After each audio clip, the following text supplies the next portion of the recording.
तो hello guys, react की playlist में आपका स्वागत है। तो लास्ट वीडियो में हमने फॉर्म हैंडलिंग के बारे में देखा था। तो आज का टॉपिक जो हमारा होने वाला है वो होने वाला है यूज मेमो के बारे में। अब यूज मेमो एक हुक होता है, रिएक्ट का एक हुक होता है, उसको कैसे यूज करते हैं और उसका यूज क्या होता है। तो चलिए देखते हैं बिना किसी देरी के।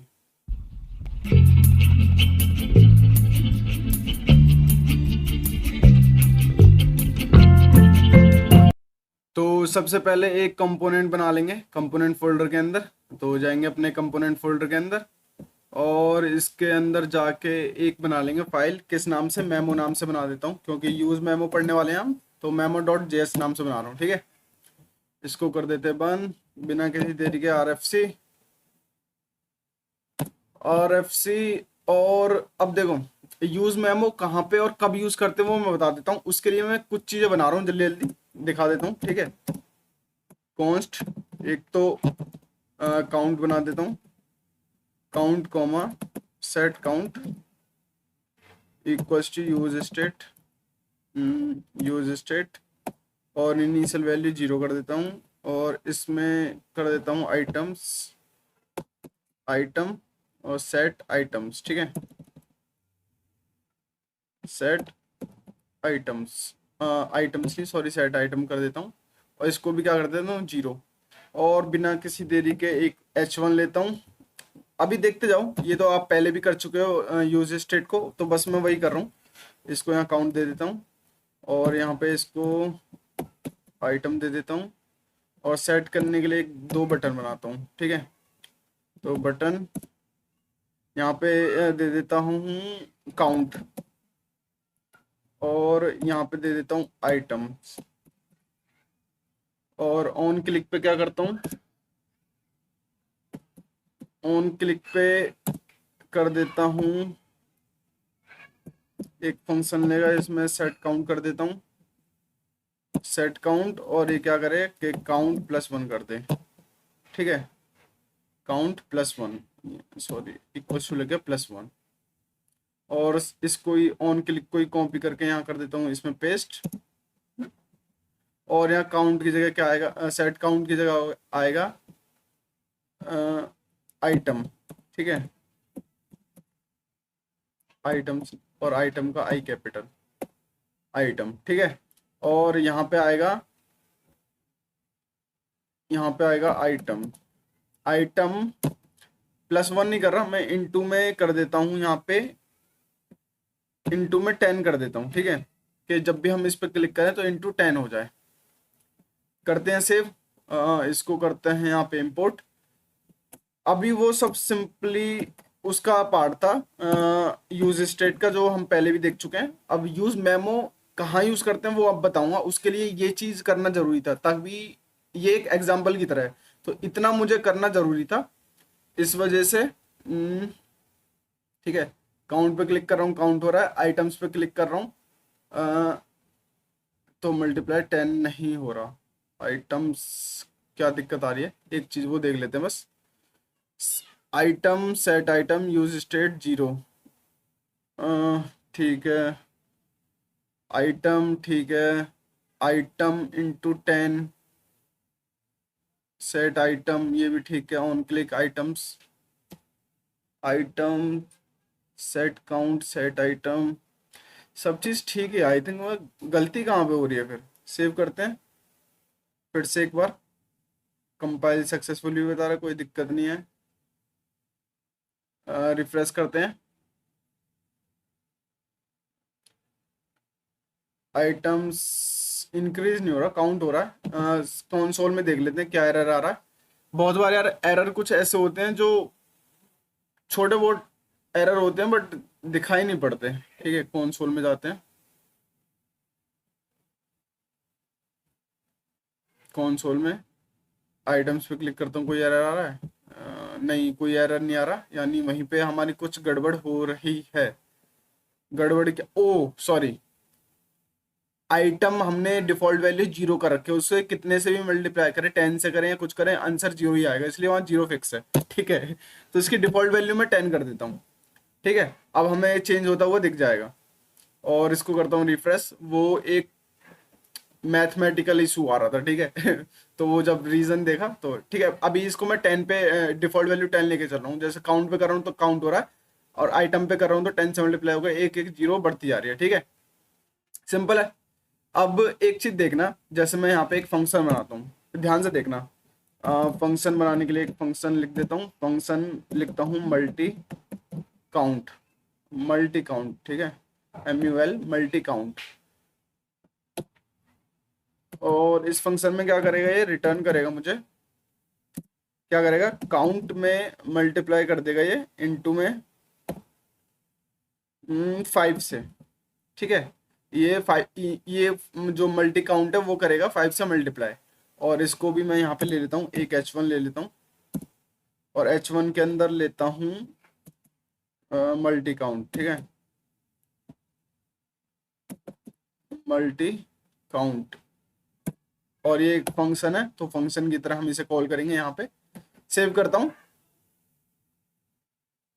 जाते हैं अपने इसमें और इसको रिफ्रेश करते हैं, ठीक है, अभी इसको हटा देता हूँ। देखो, जब भी मैं काउंट पे क्लिक करूंगा, एक तो मेरा काउंट चलेगा और दूसरा मल्टी काउंट चलेगा, क्योंकि मैंने यहाँ मल्टी काउंट में क्या करा है, मल्टी काउंट में काउंट को मल्टीप्लाई कर रहा हूँ 5 से, ठीक है, मल्टी काउंट में क्या कर रहा हूँ मैं, 5 को काउंट को मल्टीप्लाई कर रहा हूँ 5 से। काउंट हमारा क्या है, ये वाला, इस बटन पे जब भी मैं क्लिक करूंगा, ठीक है, तो देखते हैं, जैसे मैं करता हूँ क्लिक, तो देखो यहाँ पे एक बड़ा, वहाँ 5, क्योंकि 5 से मल्टीप्लाई कर रहे थे, यहाँ 2 होगा तो यहाँ 10 5 से, यहाँ 3 होगा तो 15, 4 होगा तो 20, ठीक है। और आइटम पे जब भी मैं क्लिक करूंगा तो ये 10 से मल्टीप्लाई होता रहेगा, ठीक है।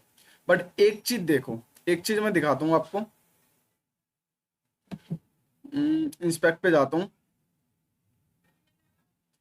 अब देखो यहाँ पे बिहाइंड द सीन क्या हो रहा होगा, अभी आपको यहाँ पे शो नहीं होगा वैसे कंसोल में कुछ भी, क्योंकि मैंने कुछ कराया नहीं है। जब भी मैं काउंट पे क्लिक करूंगा ना, तो ये फंक्शन चलेगा, ठीक है, 1 चलेगा, आ, एक तो इंक्रीज होगा और दूसरा मल्टी काउंट चलेगा, ये 5 करूंगा, 10 20। लेकिन मैं जब आइटम पे क्लिक करूंगा तो देखो यहाँ वैल्यू बढ़ रही है, लेकिन ये जो ऊपर वाला फंक्शन था मल्टी काउंट, ये भी कॉल होगा।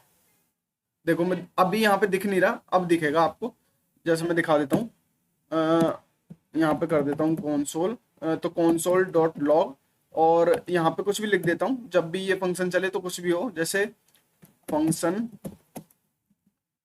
रन कर गया, ठीक है, सेव करता हूँ, कंपाइल होने देते हैं, कंपाइल हो गया। अब जाते हैं अपने ब्राउजर में, इसको रिफ्रेश करता हूँ। अब देखो यहाँ पे ध्यान से समझना, ठीक है, देखो काउंट पे क्लिक कर रहा हूँ तो फंक्शन रन कर गया, ठीक है, यहाँ पे कंसोल में देखते जाना, ये हो गया फंक्शन रन कर गया, ठीक है, जब भी मैं कर रहा हूँ फंक्शन रन कर गया। लेकिन मैं जब काउंट पे कर रहा हूँ तब ये चलना चाहिए, क्योंकि मैंने ये फंक्शन किस पे, जो फंक्शन बनाया है फंक्शन मल्टी काउंट, ये किस पे लगाया है, सिर्फ काउंट पे लगाया है। बट अब एक चीज देखना, मैं आइटम पे क्लिक कर रहा हूँ ना, तब भी फंक्शन रन कर गया। आइटम देखो यहाँ 1000 हो गया, फिर 10,000 हो गया, जब भी फंक्शन रन कर गया, ये चल रहा है। ये ऐसा क्यों हो रहा है, ये एक एक बग बोल लो या कुछ बोल लो, ये होता है जब भी हम दो फंक्शन एक उसमें बनाते हैं तो ये बग की तरह यूज होता है, ठीक है। तो इससे बचने के लिए हम क्या करें, मानो यार देखो वैसे तो कोई इतना कोई खास नहीं है, बट एक चीज सोचो, जैसे अभी तो ये छोटा फंक्शन है तो इसलिए ये लैपटॉप हैंग नहीं कर रहा है, या फिर ये वेबसाइट जो है अच्छे से चल रही है, रन कर रही है बिना किसी देरी के। मानो कोई बड़ा प्रोग्राम होता, मैं काउंट पे क्लिक कर रहा हूँ तो रन कराना है मुझे, बट आइटम पे क्लिक करके मुझे रन नहीं कराना। देखो आइटम पे क्लिक कर रहा हूँ, ऊपर कुछ चेंज नहीं हो रहा, बट ये फंक्शन जरूर कॉल हो रहा है, फंक्शन कॉल हो रहा है ना, फंक्शन रन कर गया, देखना एक और बार दबाऊंगा फिर फंक्शन रन कर गया। तो देखो यहाँ चेंजेस नहीं हो रहे, काउंट में चेंजेस नहीं हो रहे, बट फंक्शन तो रन कर रहा है ना। उससे क्या होगा कि हमारी जो स्पीड है, आपकी ऐप की स्पीड है जो हम बना रहे हैं, उस पर फर्क पड़ेगा।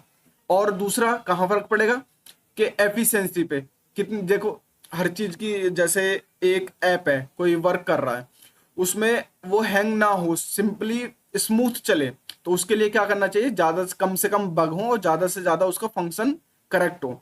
तो उस चीज को बचने के लिए, मतलब जब हम इस पे क्लिक करें तो फंक्शन रन ना हो, सिर्फ क्या चेंज हो ये, तो उस चीज से बचने के लिए यूज करते हैं हम यूज मेमो का। अब देखो यूज मेमो को कैसे करते हैं, इस फंक्शन को अभी के लिए फिलहाल के लिए हटा रहा हूँ, इसे कट और कॉपी कर ले रहा हूँ, ठीक है। अब जैसे मैं कॉन्स्ट एक एक फंक्शन बनाता हूँ फिर से, और मल्टी काउंट नाम देता हूँ, मल्टी काउंट हमने पहले भी दिया था, इसका नाम मल्टी काउंट मेमो दे देता हूँ, multi count memo equals to, अब यहाँ पे लिखेंगे यूज मेमो, यूज मेमो, ठीक है। यूज मेमो जैसे ही लिखोगे ये लेता है क्या, एक call back function. Use memo लेता है कॉल बैक फंक्शन, और वो फंक्शन क्या होगा हमारा, यही वाला फंक्शन जो हमने मल्टी काउंट बनाया था। आ रहा समझ में? और इस मल्टी काउंट को हम कर लेंगे यहाँ पे यूज मेमो, जो मल्टी काउंट मेमो बनाया था हमने उसको यहाँ पे कर लेंगे इम्पोर्ट, ठीक है, JSX की मदद से। अब ये यहाँ पे आ गया। और यूज मेमो देखो एक चीज है, यूज मेमो हमें इम्पोर्ट, यूज मेमो हमारा इम्पोर्ट हो गया, ठीक है। तो सेव करते हैं, देखते हैं कोई एरर दे रहा है या नहीं दे रहा। तो रिएक्ट हुक्स यूज मेमो, ठीक है। जाते हैं अपने ब्राउजर में। अब एक चीज देखते हैं, ठीक है, इसको मैं हटाता हूँ, फिर से रिफ्रेश करता हूँ ताकि कंसोल हट जाए।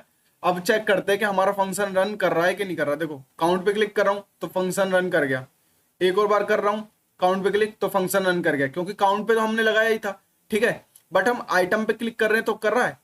हाँ देखो आइटम पे कर रहे हैं तो अब भी कर रहा है, यानी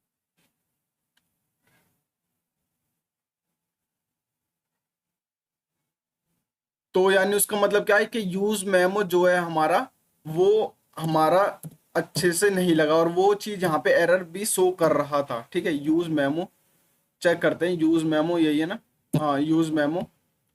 तो यूज मेमो तो हमारा हो चुका है ओ।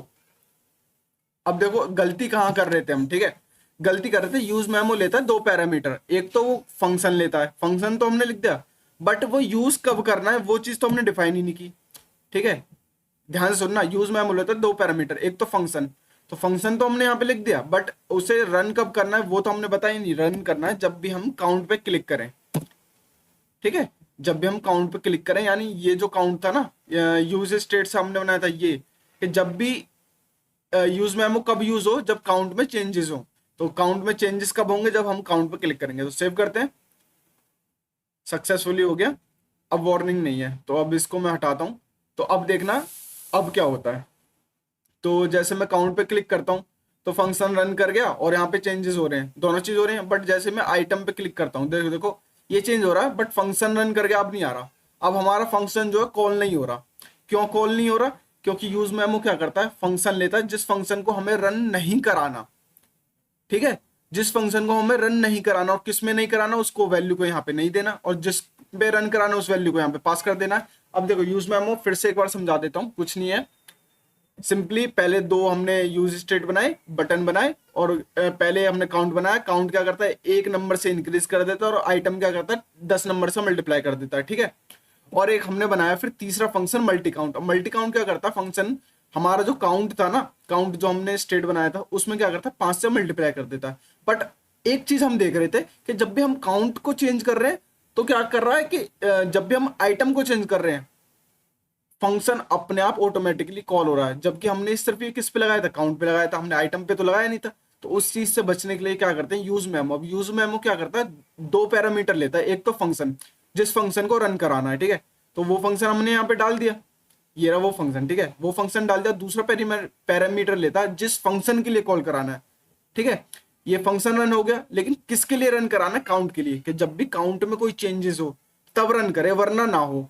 अब मान लो यहाँ पे काउंट और कॉमा मैं डाल देता यहाँ पे काउंट और आइटम, ठीक है। एक चीज देखना, काउंट और आइटम में डाल दूं यहाँ पर, या फिर सिर्फ आइटम ही डाल दूं, ठीक है, सॉरी, आइटम में डाल देता हूँ और सेव कर देता हूँ, ठीक है। ये कंपाइल होने देते हैं, कंपाइल विद वार्निंग, ये हो रहा है, होने दो, और इसको रिफ्रेश करता हूँ। तो देखो फंक्शन काउंट पे करता हूँ, काउंट देखो चेंजेस हो रहा है, काउंट पे करने पे ये चेंज हो रहा है, ठीक है। बट यहाँ पे फंक्शन रन कर गया नहीं आ रहा, क्योंकि मैंने ये किस पे लगाया, आइटम पे, और जैसे ही मैं आइटम पे कर रहा हूँ तो फंक्शन रन कर गया, ठीक है। तो एक चीज इससे क्लियर होती है कि जो दूसरा पैरामीटर होता है वो हमें ये बताता है कि किस पे हमें लगाना है। जैसे काउंट चेंज हो रहा है तो काउंट पे लगेगा, ठीक है। तो सिंपली ये था हमारा यूज मेमो। होप करता हूँ आपको समझ में आया होगा, नहीं आया तो वीडियो को पीछे करके थोड़ा अच्छे से समझो। ये यूज मेमो बहुत काम की चीज है, आने वाले फ्यूचर में जैसे रिएक्ट आप बनाओगे तो बहुत यूज होने वाला है। ये बहुत यूज मतलब इन द सेंस कि जब भी आप बनाओगे आप देखोगे कि यार मैं फंक्शन ये चला रहा हूँ, ये रन हो जा रहा है, तो उस चीज से बचने के लिए ना आपको यूज मेमो बहुत जगह यूज करोगे, ठीक है। तो होप करता हूँ आपको समझ में आया होगा। मिलते हैं नेक्स्ट वीडियो में, बाय।